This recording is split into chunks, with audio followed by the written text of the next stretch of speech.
Good morning and welcome to Leadership Impact. My name is Matthew Devine. Today I want to talk about being a quiet leader and how I learned to lean into my introversion and still have an impact. It started a little over a decade ago when I read a book that absolutely changed my life. And yet, prior to that, at that time in my life, I was constantly under some level of stress. And not the acute stress you get when you're on a project and there's huge deadlines and everyone's doing things and everything's all happening all at once. This was a kind of a general hum that started the moment I walked out of my house in the morning to go to work, navigating through the noise and bustle of the streetcar and the subway, and continuing through the day, plagued by ringing telephones and beeps of emails and constant talking in the office around me. It's all fairly normal life stuff, really. I felt awkward in large meetings, especially large gatherings that involved people milling around and talking to each other in an unstructured way. I felt very claustrophobic in those environments. I never knew what to say, or I'd talk too long to one person, and I could feel the conversation had run its course, but I never knew when that took place and how to just, gracefully extricate myself from those discussions. I never felt I was good at networking as a result, or basic socializing. I was fine. I was fine. Obviously, I worked in a corporate environment. It was okay. But inside, I was feeling like I didn't know what I was doing. And by the end of the day, I would relish the opportunity to put on my jacket, grab my bag, and take a long, quiet walk home to decompress. And maybe by the end of the day, I would have relaxed enough to feel normal, whatever normal means. I knew I was an introvert. I've always known I've been an introvert, but I didn't really know what that meant. What I did know is that I was more comfortable by myself or on one-on-one with a friend than I ever was at a party or in large groups. But I didn't know why. That was until I read a book that did change my life. And that book was called Quiet, The Power of Introverts in a World That Cannot Stop Talking by Susan Cain. And while many books include incredible stories and amazing ideas and well-researched topics, few have tangibly changed my life in the way that Quiet did for me. What I learned from Quiet was why introverts are the way they are, and that it is completely normal, and it's okay to be an introvert.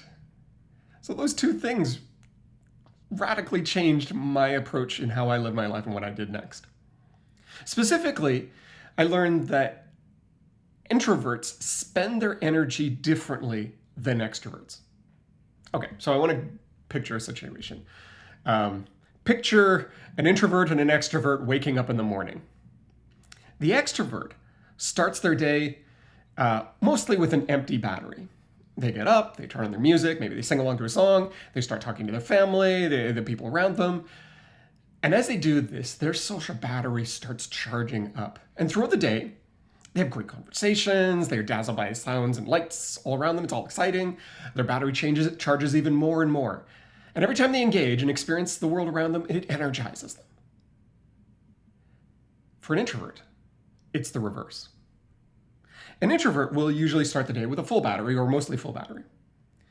And as they talk to people, they encounter noisy environments, they have to spend energy to keep themselves on track and functioning. The more people and noise and chaos, the more energy they need to spend until by the end of the day, they drag themselves home, battery drained and exhausted. And I'm making this stark contrast to illustrate the difference. Obviously, extroverts get tired too, and introverts can get excited by things that are going on in the world. Obviously, that takes place.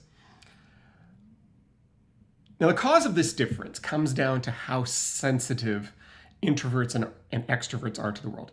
And introverts are simply more sensitive to the inputs from the outside world. Whether it be lights or sounds or just general bustle, those kinds of interactions from the outside world are more intense for an introvert. As a result, they try to turn down the volume on their life because it's just overwhelming from a sensory perspective.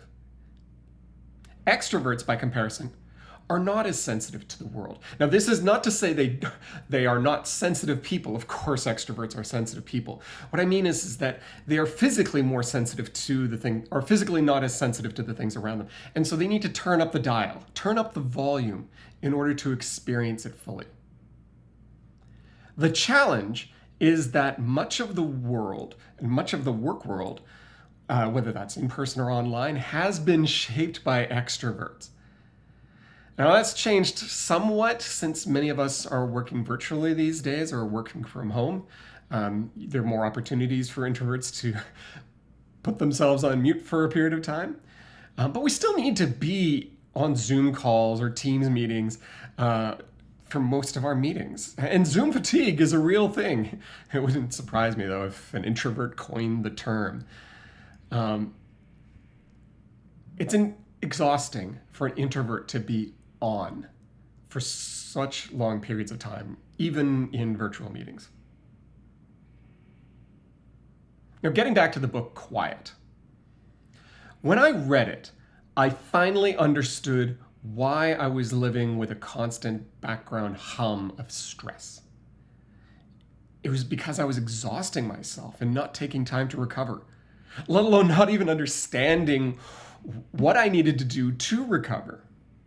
And now I knew what it meant to be an introvert, and I could make changes that would help me get my energy back and start getting my life moving forward. So here are 4 things I changed or added to my life since embracing my introversion that helped me succeed as a quiet leader. There's lots of things, but I picked 4. First, one-on-one meetings. Being an introvert, I realized my strength was connecting with people one-on-one. Sure, of course, I would have team meetings and arrange other large gatherings. You need to do that. That's just part of work. It's just part of life. But where I made a difference was the deeper conversations I could have with one other person. I could minimize the distractions. We go into a room, in a meeting room or an office or whatever, and have a nice one-on-one conversation. People didn't have to talk over each other, so there's no competition for trying to be heard. And I could spend time listening to the real issues the other person was facing. Each conversation was a chance to slow down, be more contemplative, and in a way catch my breath at the same time. One misconception about introverts is that we're shy. And that's not true. Not true at all. Introverts like people just as much as extroverts. We just get overwhelmed when there are too many and there's too much going on. Introverts, if you get into a one-on-one meeting, we can talk for hours. Now, as a leader, I regularly use one-on-one meetings to build trust with each of my team members. This way, I can address the real challenges they are facing, but also in an individualized fashion. What does this person actually need, and how can I help them specifically solve them? It's also helpful to get agreements on topics. By connecting with each party separately, I'm able to work through specific issues without getting distracted by competing interests or topics or people trying to get in their own opinions. This allows us to have a clean conversation and get to the real issue and get agreement on the real issue. By understanding that my strength was in one-on-one meetings, that is how I started to operate as a leader. How I manage my team was often through leaning into these one-on-one conversations. Of course, I worked with my team, but knowing that that was a strength. The second thing I started doing and I learned after I read the book Quiet was around public speaking. Now, this may sound counterintuitive, but I'm actually quite comfortable standing up in front of a large group of people and talking, despite being an introvert. I want to make a distinction, though. Being nervous speaking in front of a large group of people is a human experience, not an introvert experience. And just because you may be nervous getting up in front of people and speaking, it's not because you're an introvert. It's because you're a human. This is a skill. This is a practice you need to get comfortable with. But extroverts get nervous just as much as introverts getting up and talking in front of people. So if you're feeling nervous, know that it's not because you're an introvert.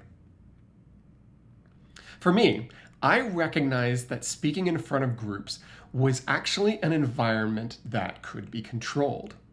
The room is not a chaotic environment. It's not a jumble like a network environment where people are milling around and there's lots of noise and chaotic things. Often, if you're in a space where you're delivering a speech, you're at the front of a room and everyone's paying attention. Or you're in a meeting room and now it's your turn to speak and now you can speak to the whole room. Everyone is going to be listening. I realize some meetings can be a bit more chaotic, but if you're in an environment where you're delivering a speech, people are going to be listening to you. That's a controlled environment. Also, when you're speaking, there's a structure to it. There's a set time limit typically. There's a set way of interacting. The information is flowing in certain ways at certain times, and you can control how that information is communicated. For instance, if you're facilitating a discussion at the front of the room, you can tell the room, all right, we're going to get through this piece of information first, and then you'll have a chance to ask questions. So you're controlling when interactions take place. And that allows you, as the speaker, as the quiet speaker, to be able to communicate in a way that's less draining and less exhausting. And so despite being an introvert, I found I was able to stand in front of large groups of people, hundreds of people, in fact, and deliver a presentation without it being a drain on me. Now, to be clear, public speaking is a skill that needs to be learned and practiced. It's a technique that can be honed over a long period of time. So there's still something you need to learn. You can't just simply step out on stage and think that it's all going to go well. You still need to practice. But finding a way to have influence through speaking, but in a controlled environment, is actually something that's possible, even if you're an introvert.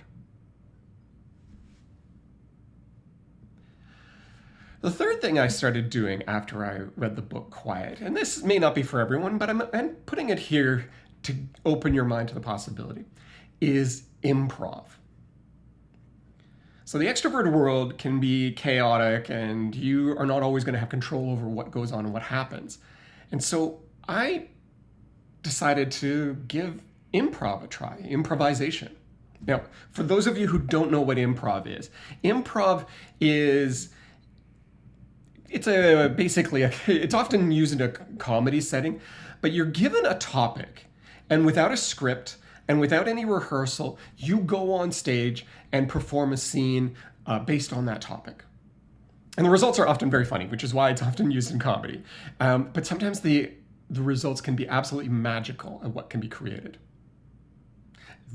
This is something that many people would be stressed by even contemplating it. But I'm mentioning it here because it's actually a very useful skill, especially for a quiet manager and a quiet leader. I recognize as a quiet leader that there were still many things in my job that were stressful and chaotic and I didn't have control over. I couldn't simply just run away and hide in a quiet room just because something unexpected happened. I needed to respond to it. I needed to show up as the leader to direct the next course of actions, to get the thing under control, do whatever needs to be done. Improv, the skill of improv, was a way of allowing me to relax into the chaos, accept the chaos, and adapt to it. Because in improv, you don't have the answers. You don't have any information. You are simply taking information as it comes to you and responding to it. And this skill is very useful for an introvert dealing in a chaotic world. It allows you to deal with whatever chaos comes at you and do something productive with it. Now, most improv classes, if you're to take classes, and I recommend if you're thinking about this, go and find an improv school that's teaching improv classes. Usually they're done in small groups and you're never put on stage in front of an audience. It's all, the first number of lessons are always going to be done in a controlled environment. So it's a good way to learn. You play silly games that are entirely designed to help you relax into expressing yourself in random ways and accepting random things from the other people who are taking the class. It's a lot of fun to take these classes. If nothing else, do it for the do it for the lols, do it for the joy. It's great. The end result, though, was that I found I was able to spend less energy dealing with unexpected and disruptive situations, and I could have a lot more joy in dealing with the random things that happened, and almost anticipate and embrace them when they did take place. So a skill for you to consider: improv.